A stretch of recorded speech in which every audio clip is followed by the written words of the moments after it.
Good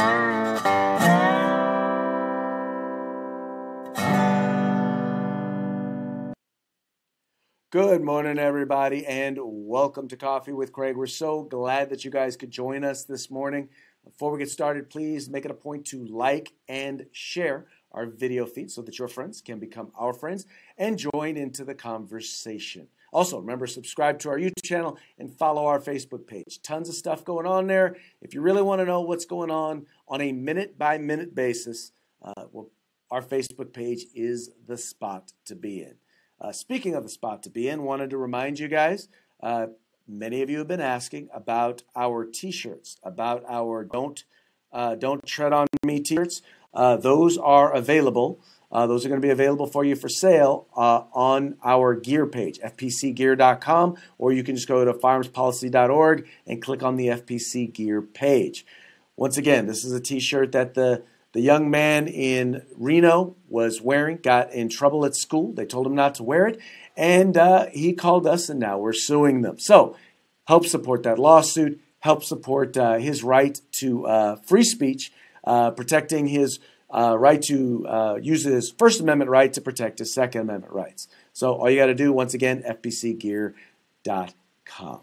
So let's get into today's topic. Now, you guys get a chance every once in a while when we're able to put up the feeds or when we play some of the recordings of some of the testimony, some of the things that go on in some of these various committee hearings when we're dealing with anti-gun legislation here in California.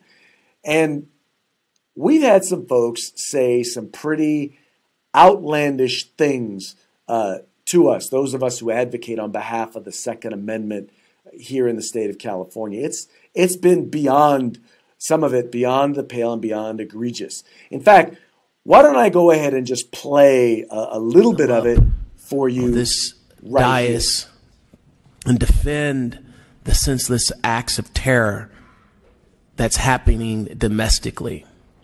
They're dirty, filthy mouths that needs to be washed with soap. I take umbrage to these kinds of self-righteous, inaccurate claims about what the Second Amendment is and isn't. that I think the idea of 2 witnesses, 2 minutes. I didn't say 2 minutes, and you may proceed. I never said 2 minutes. I've not put that, but I will if you'd like me to. Then I do apologize. I'm just operating based on past practices of this committee. No, this committee has not used that timing, so please proceed. So as you guys can see, these folks are not exactly the nicest, kindest folks in the world to us. And joining me right now is a good friend of mine, and I would dare to say one of my mentors, Mr. Sam Paratus, with Gun Owners of California, who has been fighting this fight long before I came into the California legislature, long before I got involved in politics, and has really helped me learn a thing or two. Sam, welcome to the show. Craig, it's a pleasure and an honor to be on with you, and making me feel old. So you got the undertone there. Yes. I've been around for a long. Wow. Okay.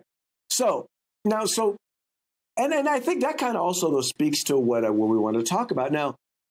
There was once a time when even when people disagreed on hot button issues like this, that there was a degree of civility, wasn't there? No question about it.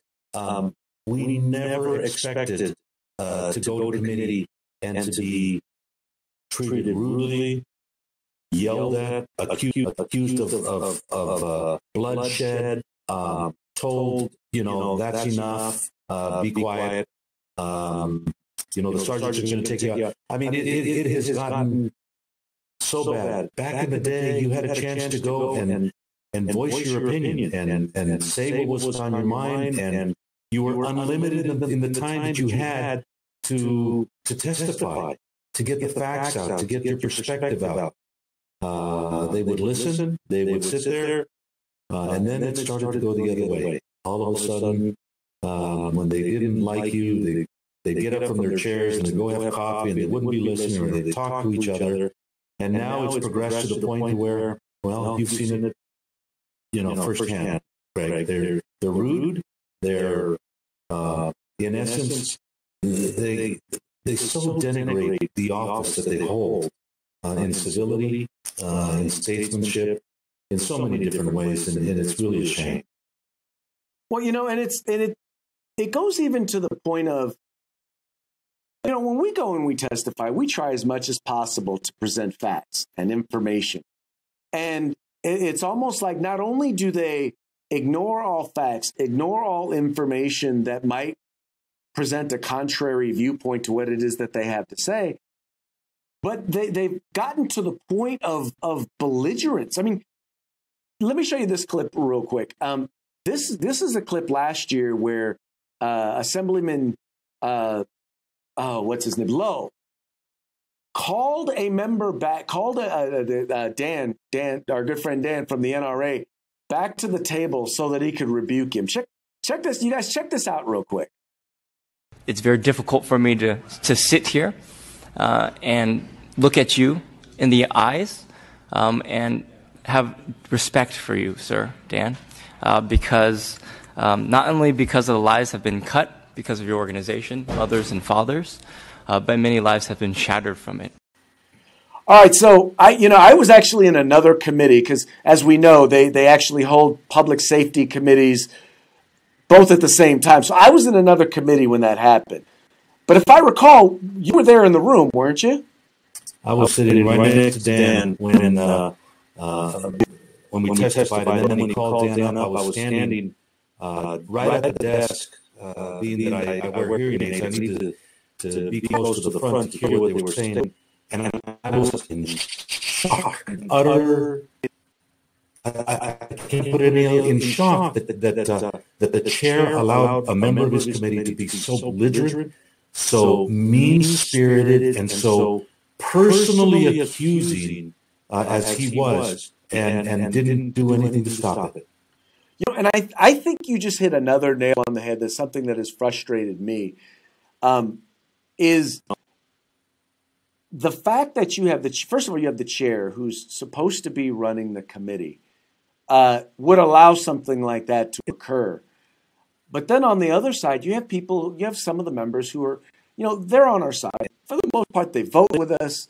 And, we meet with them, we talk with them, and we know that to a large degree they believe they support us. But even when they don't step up and say, hey, that wasn't uncalled for. Craig, you're absolutely right. We are.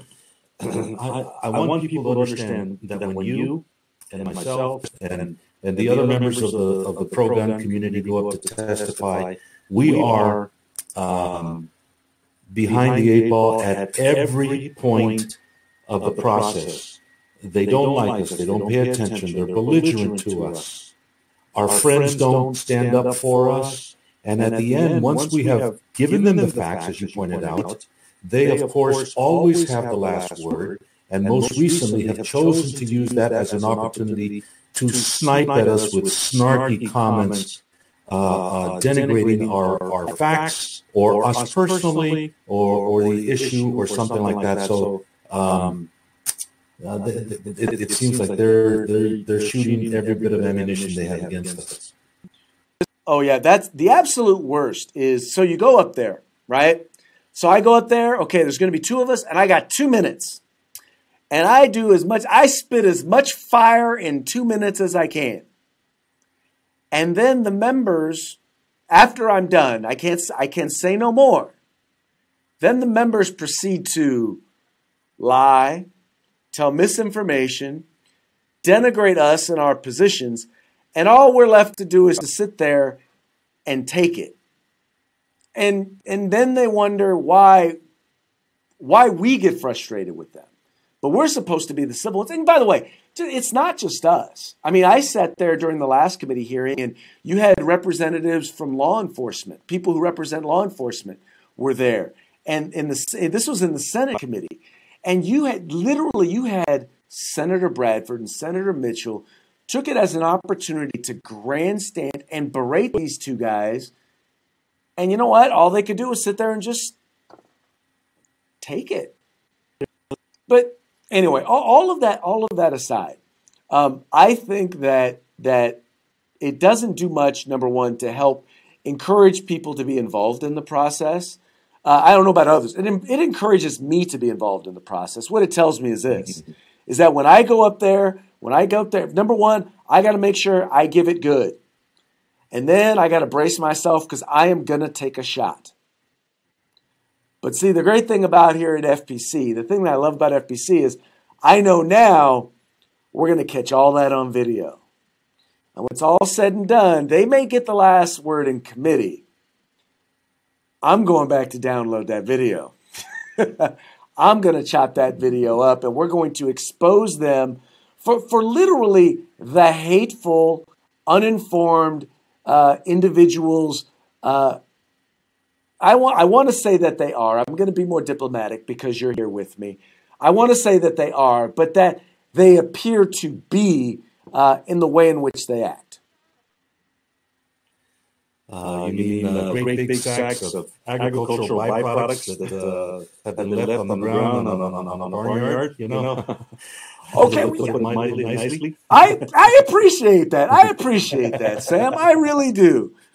You know, you are the statesman of this group. I'm the one that just kind of goes up there and just talks trash. So I appreciate that you would join me in the muck there for a quick minute. But I'm telling you, Craig, you're inspiring me. I think the last committee I got, I even challenged the author and what he thought.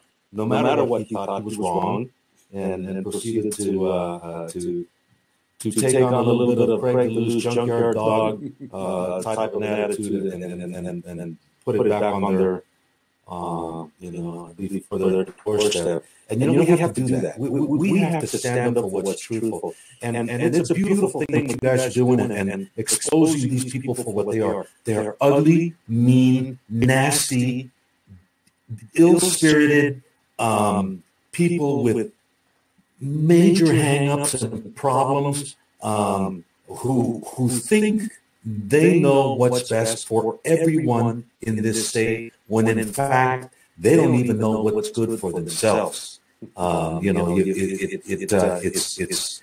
It is a sad situation, but it is the situation we have to deal with.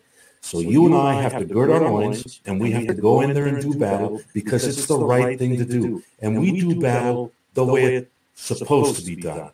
They do battle by cheating, by stealing, by lying, by being mean and nasty and snarky. But in the end, when the public finally finds out what these people are all about, I think that'll work to our advantage. We're just starting, man. What you guys are doing to expose them, and you cannot be assailed for what you say because all you're doing is showing exactly what they said on video. And so that's a beautiful thing. And when people get that information more and more, they will realize that the people we are fighting against are absolutely wrong and to a great extent evil in my mind. And we have to fight. Craig, every time I go into the committee room and into the Capitol, and I think you feel the same way, and the other guys do, I know that what we do saves thousands and thousands of lives in the state of California and millions throughout America. Because if we didn't do what we did, these guys would get away with running roughshod over the Second Amendment, and people who have been able to use guns to defend themselves and defensive gun uses would be taken out of the category of survivors and put into the category of victims, if not for what we do. So we go in there and we do that battle, and then we battle on the outside where we are even stronger. Preach it, Sam. Preach it. So just tell folks real quick, just a real brief blurb, tell a little bit about Gun Owners of California and how they can find out more about GOC. Well, you can go to gunownersca.com, GUNOWNERSCA.com. Gun Owners is the oldest pro-gun political action committee in the country. Back way in 1974-75, when both Congress and California created the PAC systems of the campaign finance reform, Senator H.L. Richardson, our founder and chairman, figured out how to do that, and he started Gun Owners of California, Gun Owners of America. Later on in the year, NRA ILA was created, and CRP had been around as a shooters organization, and they became a political action committee later on. And now we're getting the new kids on the block, you guys who've been around for some time now, and are reaching people that we have never had an ability to reach, and spreading the truth and shining light in the darkness. And that's a beautiful thing. And together we're going to win.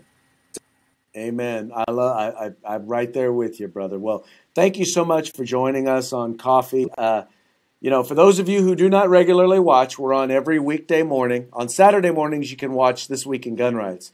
But we're on every weekday morning, talking with folks like Sam, talking about issues of the day, really just trying to bring to what I like to call a little bit of uncommon sense, because we all know common sense is not that common. I prefer to call it common nonsense. But once again, Sam, thank you for joining us, and thank you to everyone out there for tuning in. You guys make sure to have fun, stay safe, and stay free.